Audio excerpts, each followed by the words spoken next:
Good morning, Philippines. Can we talk about what's going on in the northern states? They talk about a solar eclipse, which is going to go from New York through Oklahoma and across America. A total eclipse of the sun is coming up, and they're dispatching all kinds of troops and preparations for, they think, a cell phone uh, problem in terms of coverage. But I believe it's much more than that. And I think if you want to look back as to where the connection could be, you just have to look back at history. An 11-year cycle that the sun flips its poles. We're due, the pole is supposed to start flipping next month, come April, and it'll go through till August, September of this year, where the sun will flip on its side. Now, during that time, there, in recent events, they've noticed that there's a huge sunspot. They've labeled it AR 3590. You can look that up if you want to Google it. And since it was discovered to be multiple times the size of Earth, and could eject some magma that would cause a electromagnetic storm in our atmosphere. Since that was first found, it has moved around the other side and come back as two AR 3614 and AR 3615. And this continues to be an area of concern given that the sun is about to flip its poles. So, what's going to happen? Well, in 1859, the whole electrical power grid, and there wasn't that much back then, it went down. And in recent times, we've had solar flares where in just 2022, about 50 Starlink satellites were knocked down by solar flares. And there were also major solar flares between 2000 and 2003 around the window where the sun would have flipped again in 2002. And there was another major event in 1989, just before the Soviet collapse. And these gravitational poles and electrical storms have effect on human behavior. It's been long been proven. Typically, they say that just before a major earthquake, the animals can sense it and they'll all fall quiet. But things like this happen all the time. So let's just run down a bit of history every 11 years from 1859. So 11 years later, there was the Franco-German War that broke out. 11 years later, the United States went through 3 presidents and the Boer War went on. It was a real cause of confusion in America at that time. And then in 1892, 11 years later, Harrison, not a very popular president, and his kerfuffle in terms of the transition of the presidency, that was a real mess. In 1903, the first airplane was invented. In 1914, World War I. In 1925, Darwin brought out his theory of evolution, and all hell broke loose between church and state on that. In 1936, Hitler rose to power and did his first military operation in the Rhineland. In 1947, India and Pakistan broke away from England. In 1958, Castro initiated his war against the Batistas in Cuba. In 1969, anybody in my generation remembers the Vietnam War.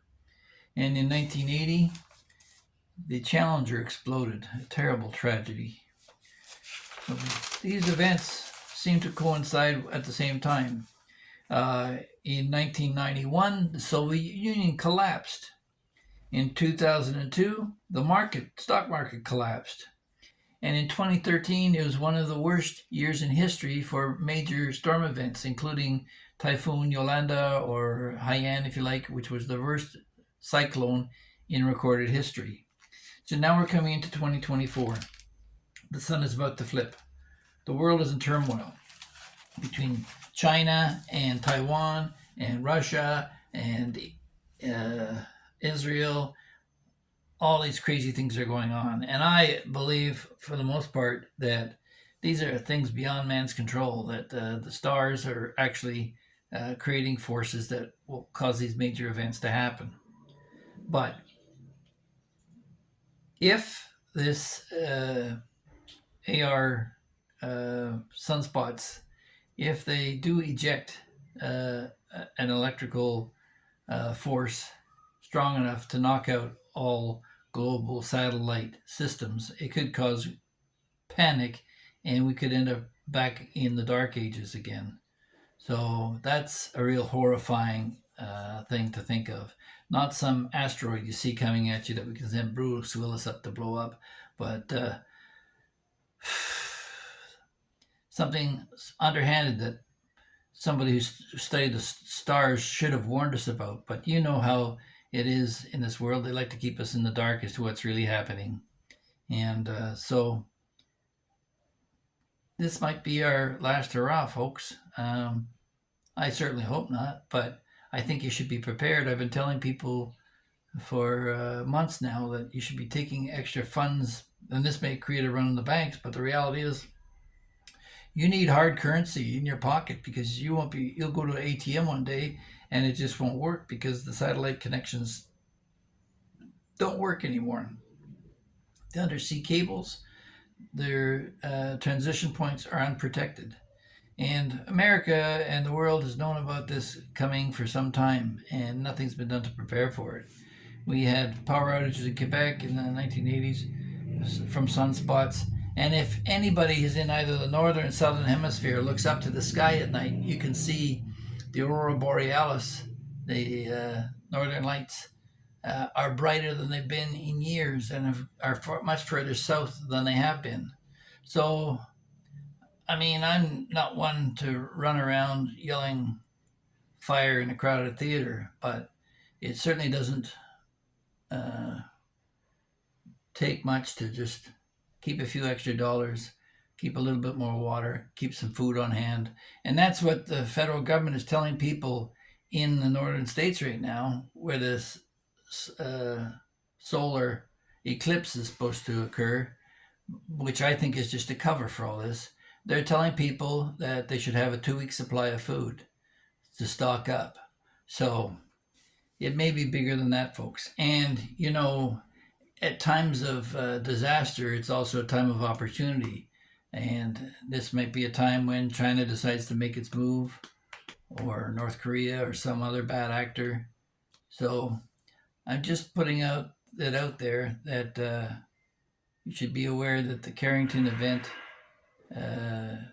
was recorded in history as being the worst electrical storm so far.